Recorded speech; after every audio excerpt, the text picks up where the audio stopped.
Good morning, everyone. My name is Kinan Mulia, and thank you for your time today to listen to my presentation about strategic insight for navigating economic challenges.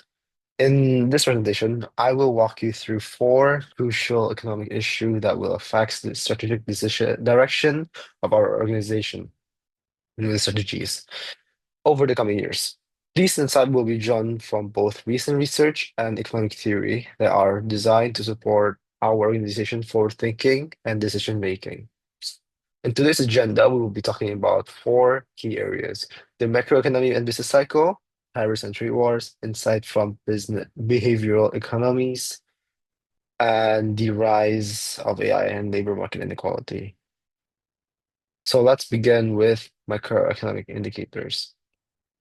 Starting with the first topic, there are three macroeconomic indicators that we track in order to understand the health of an economy: GDP, inflation, and unemployment.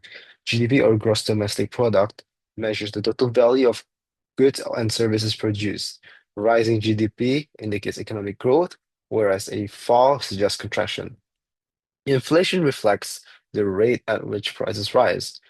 While some inflation is natural, high inflation erodes purchasing power and increase costs.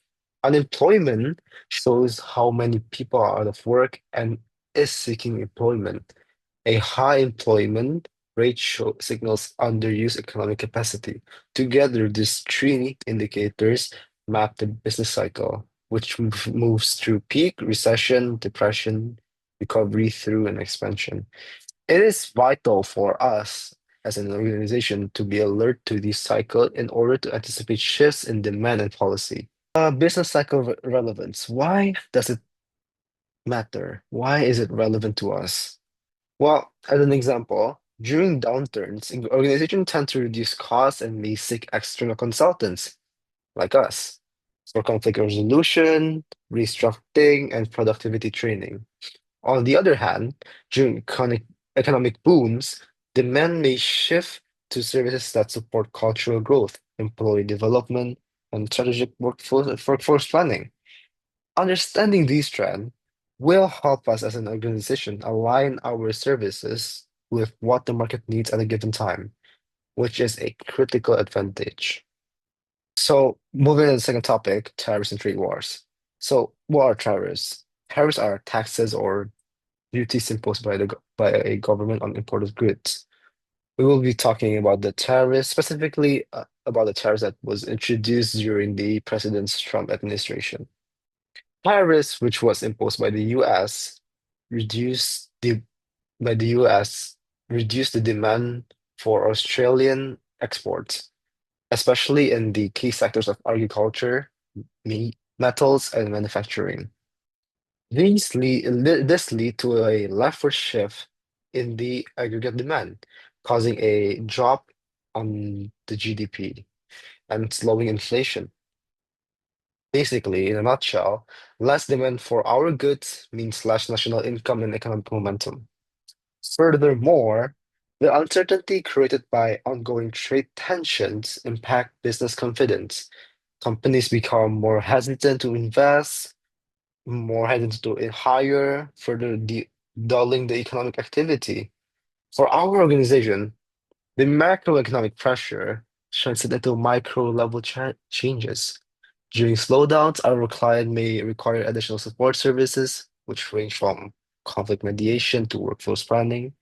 And our role becomes even more critical during these times of tariffs. By assisting our clients in adapting their strategies, it ensures that they remain both resilient and compliant in shifting economic conditions. In the short run, the US tariffs aim to boost domestic production, which may shift aggregate demand to the right temporarily. However, over time, due to high import costs and foreign retaliation, this causes the competitiveness to be reduced and may even shift the aggregate supply to the left, increasing prices and lowering real output.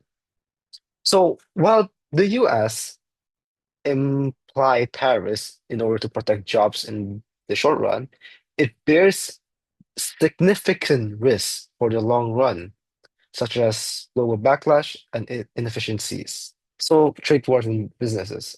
The ongoing global trade dispute, dispute introduces a high level of uncertainty and risk for business. As condition shifts, our client may need to adjust operations or seek support in order to manage conflict and regulatory disruptions.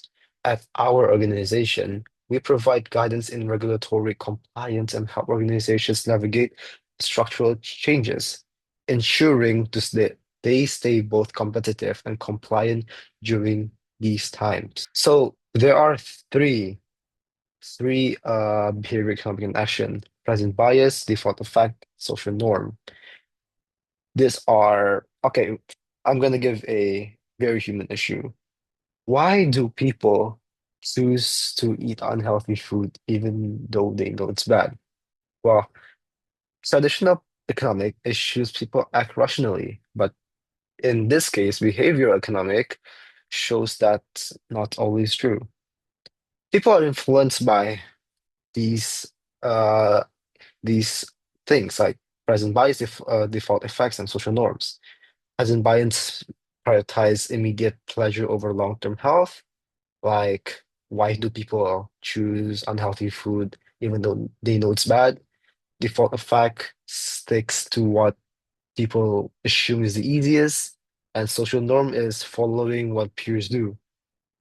This perspective is crucial not just for public policy, but for how organizations design interventions and environments. How does these three things relate to us? We can use behavior nudges to guide clients toward healthier workplace choices. We could help them promote initiatives regarding well-being using default enrollment. We could redesign layouts to make healthier choices in order to be more convenient. We could use social proof in training and campaigns. This approach supports our mission to build better, more sustainable workplace culture, not just rational ones, but also human ones. Our final topic is the impact of artificial intelligence, or AI, on the labor market. Here's what the data shows. Skilled labor is often complemented by AI or artificial intelligence, which increase productivity and wages, whereas unskilled labor, however, is frequently substitute, reduce job security, and push wages down. On a labor market diagram, this is represented by a rightward shift in demand for skilled labor and a leftward shift for unskilled labor, effectively widening the gap. Moving on, rising inequality and our strategic role. Wage inequality is expected to increase unless there's intervention. So, what does this mean for win-win solution strategies? We must champion reskilling and upskilling programs. And we also need to help our clients transition unskilled workers into growth roles and assist with ethical AI integration into workforces. By doing these three crucial things, we not only stay relevant, we also position ourselves as leaders in inclusive transformation. To wrap it up, here are four key strategies takeaway for our executive planning. We gotta monitor macroeconomic indicators to align with market cycles. We need to prepare for ongoing global trade tension by advertising clients on flexibility and compliance. We need to apply behavioral science to improve the workplace intervention and client engagement. And also, we have to embrace AI disruption while actively, sorry, reduce workforce inequality through learning and support.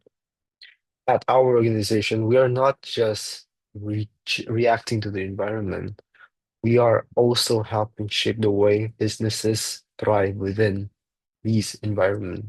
That's all from me. Thank you for your attention. I hope these insights will contribute meaningfully to today's strategic planning conversation.